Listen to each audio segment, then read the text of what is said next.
Have you ever wondered why you freeze in moments that shouldn't matter? Why certain words from a stranger's mouth can collapse your world like a house of cards?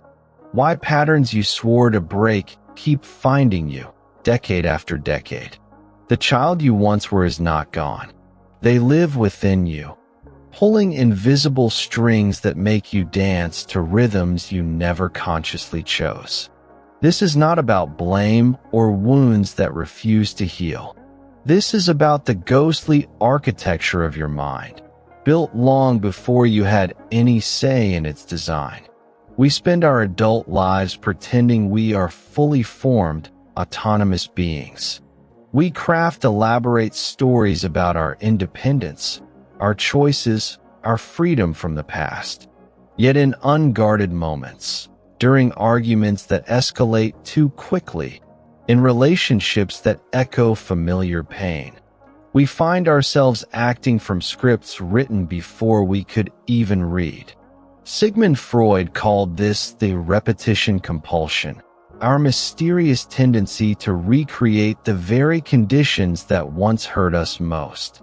Not because we enjoy suffering, but because the familiar pain feels safer than untraveled roads. What if the parts of yourself you most wish to escape are precisely the parts calling for your attention?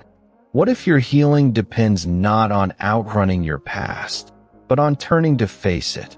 Consider the child who learns early that expressing needs leads to rejection. They develop a perfect mask of self-sufficiency. Independence becomes their armor, their identity, their prison. Decades later, they cannot ask for help without trembling. Their relationships fracture when intimacy approaches. Their strength has become their weakness, their protection their isolation. This is not weakness or failure. This is the psyche's attempt at survival, brilliant in its inception, limiting in its persistence. The strategies that protected you as a child become the very patterns that constrain you as an adult. The walls that once kept danger out now keep life at a distance. The first half of life is devoted to forming a healthy ego, wrote Carl Jung. The second half is going inward and letting go of it. This journey inward requires courage few of us are prepared for.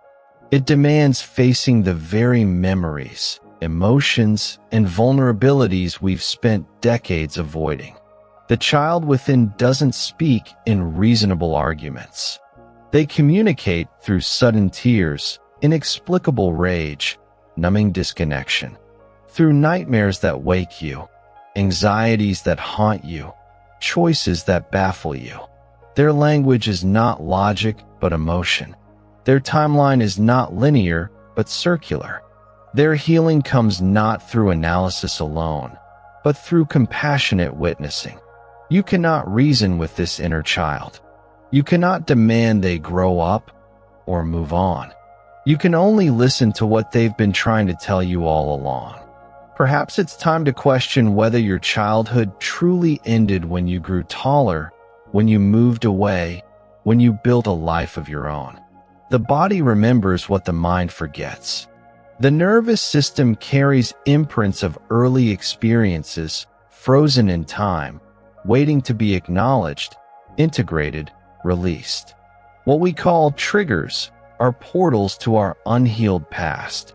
Moments when present circumstances peel back the layers of adult composure, revealing the frightened, confused, or lonely child still waiting for rescue. This is why certain criticisms cut deeper than others. Why particular rejections feel like annihilation rather than disappointment. Why specific conflicts activate survival responses instead of thoughtful consideration. The brain that formed in childhood created pathways of perception that remain active beneath your conscious awareness. These neural networks filter your present through the lens of past hurts. You don't just see what is happening now. You see it layered with every similar moment that came before. Your reactions are cumulative, compounded by time. The infant who cried in the dark, Waiting for comfort that came too late or not at all doesn't simply disappear with age. They become the adult who struggles with trust, with intimacy, with surrender. The child who learned that love was conditional on performance doesn't just outgrow this lesson. They become the achiever who never feels enough, the perfectionist whose standards can never be met. The young one who absorbed household tension like a sponge doesn't simply mature beyond sensitivity. They become the peacekeeper, the emotional barometer, the one who feels responsible for others' feelings. These are not flaws to eliminate, but adaptations to understand. Not weaknesses to overcome, but responses that once kept you safe, sane, loved.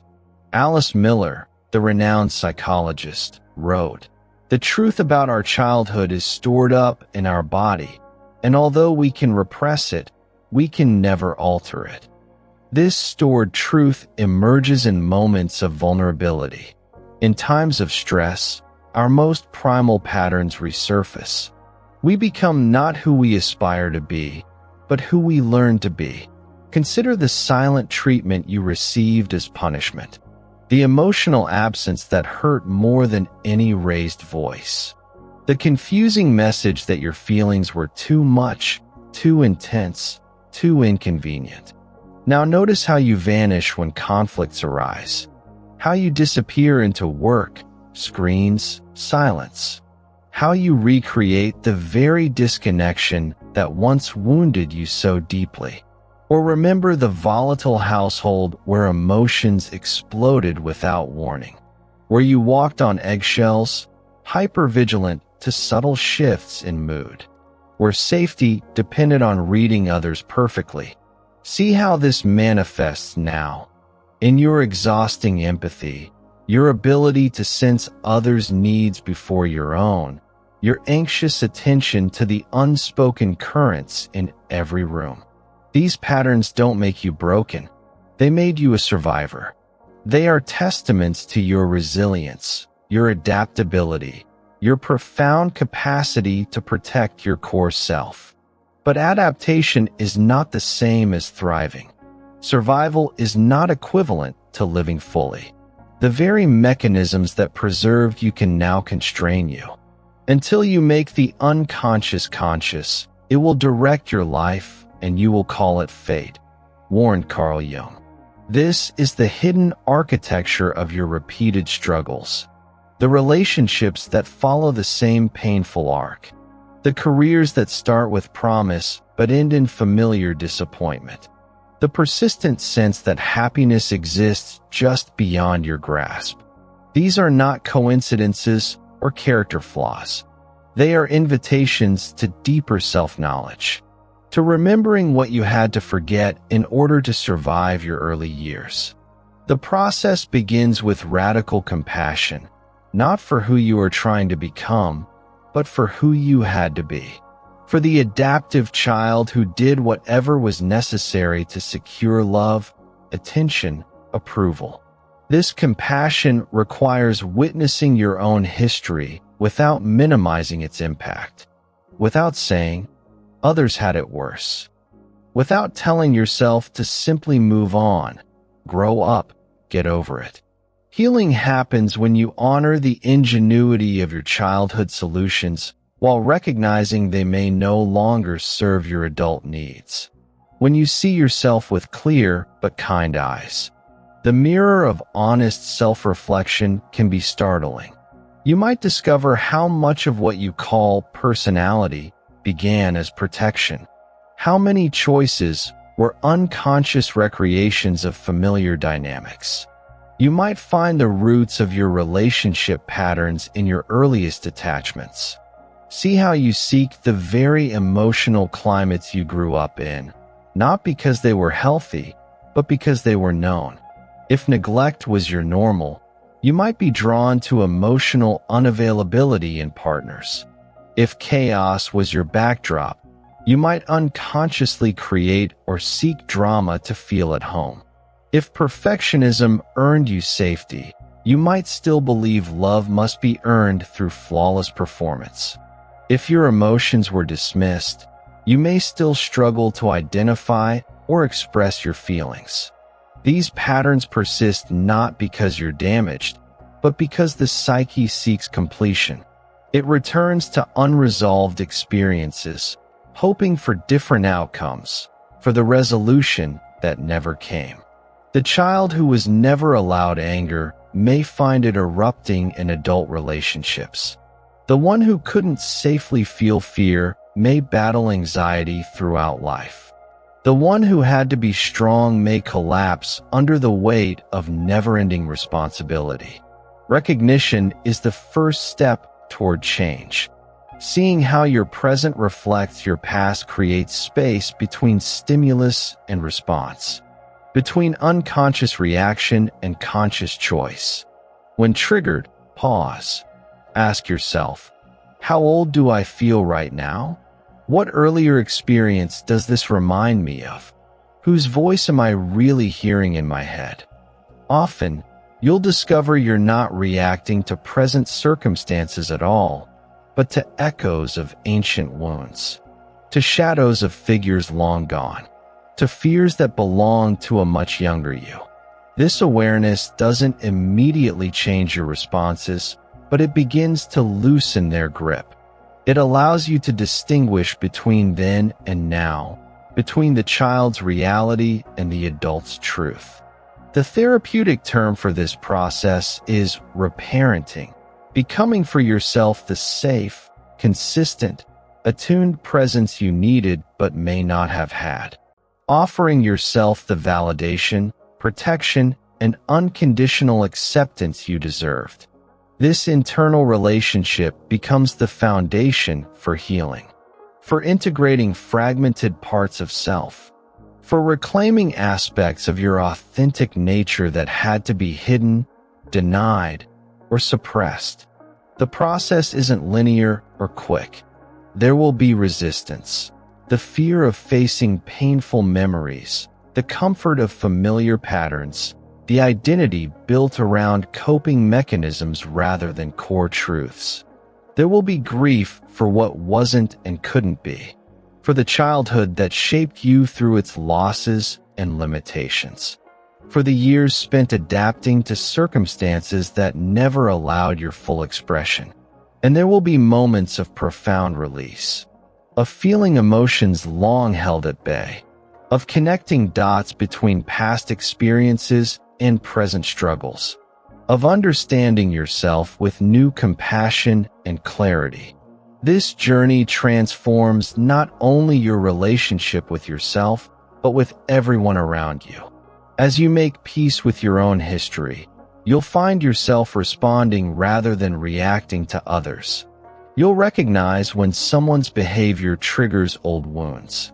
You'll see when your perceptions are colored by past experiences rather than present reality. You'll catch yourself before reenacting familiar scripts. Your relationships will reflect this inner change.